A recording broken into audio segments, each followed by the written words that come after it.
Have you ever wondered what really happens if you let sourdough ferment for 4 hours, 24 hours, or even 72 hours? Well, the flavor, the texture, and even how your body digests it all change depending on how long you wait. So in this video, I'm going to walk you through the sourdough fermentation timeline.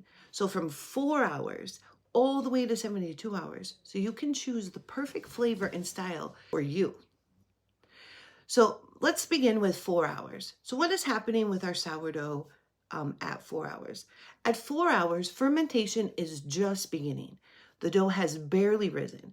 Flavor is very mild, maybe even a little sweet. The texture is dense with a tight crumb, which makes it perfect for flatbreads, pizza, and focaccia. And at 6 hours, you'll start to see some noticeable rise.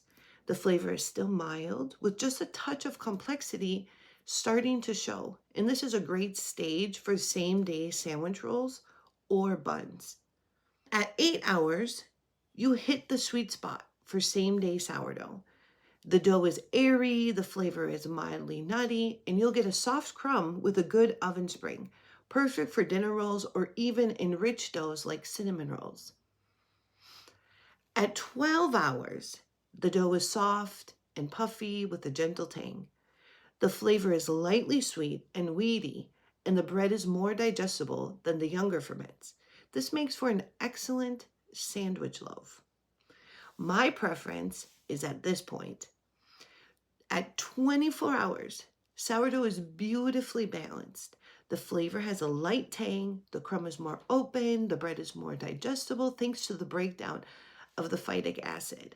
This is a classic everyday sourdough most people think of.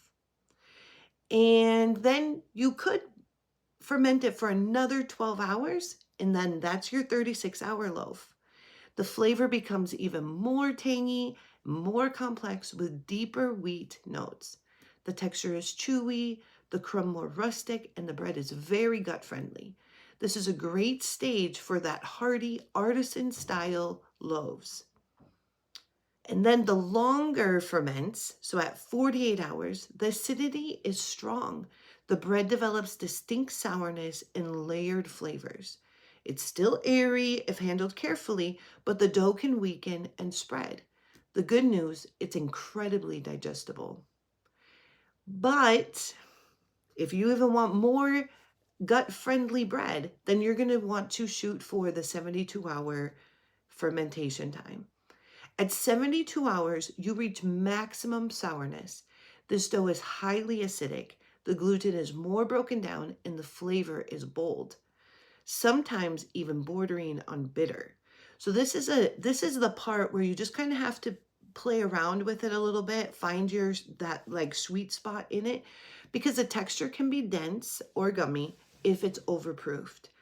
But when it's done right, so starting with the correct recipe in the beginning, the correct process in the beginning, it's perfect for those sourdough lovers that like the sour flavor.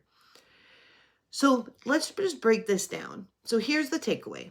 So at 4 to 12 hours, you're going to get a mild, weedy, great for quick bakes types of bread. So think pizza, focaccia, other flatbreads. This is going to be like a quick, you're ready to go. You can make your sourdough at this point. If you want, then we have our 24 to 36 hours. This is going to give you your balanced, tangy, classic sourdough. And if you need your bread to even be a little bit more gut friendly for you, maybe you're gluten sensitive, definitely aim for the 72 hours. This is going to give you a bold, sour, and highly digestible loaf. But just be prepared that it might be a little bit trickier to handle than others. So figuring out which method to use based on how long you want to ferment your dough is going to matter in the outcome of your bread making. Which style do you prefer? Do you want the mild, the balanced, or the tangy? Drop your comments below.